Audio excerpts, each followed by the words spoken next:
Ciao guys, good morning and welcome back to the new episode of Coffee in the Galley. This morning we have a lot to talk about, so I made myself a nice cup of tea. One of the most overlooked parts of a ship model is the stand. The biggest mistake I've seen all the time is making the stand too small compared to the ship. If the base is shorter than the hull, the whole model looks unstable, like it's about to topple over. A ship is a graceful, balanced object. If the stance looks clumsy or undersized, the entire presentation suffers. Jean Boudriot, in his 74 gunship monographs, actually makes this point very clear. The base or cradle of a model should be at least the length of the hull, if not slightly longer, to give the ship the proper presence it deserves. A good stance frames the model the same way a frame sets off a painting. Not just there to hold the weight, it's a part of the model story. And let's talk about stability. Too many builders make a stand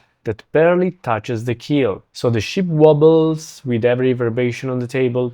If the model is worth hundreds of hours of your time, it deserves a foundation that holds it firmly and safely. Wide base, even weight distribution, and the proper fit around the keel, those are the basics. Now, some modelers try to secure their ship by drilling directly into the keel and running brass rods or screws into the base. It's true, this method holds the model firmly and you will see it even in museums displays. But here is the catch. The French and the Belgian school of modeling did not encourage drilling into the keel of a finely detailed model because the keel is a structural and visual element. Once pierced, it is never quite the same. Best to have cradles that support the hull at its natural shape, leaving the keel untouched. That doesn't mean drill-through approach is wrong. Many experienced builders do it today for security and ease of transport. But if you're aiming for historical fidelity and presentation in Boudriot traditions,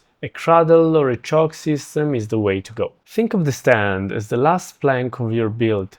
It's not an afterthought, it's the stage on which the ship performs. If you undersize it, you diminish everything you have achieved. But if you give the stand the same care you gave to the hull, the model immediately steps up in presence. So next time you finish a build, don't ask, is the rigging right?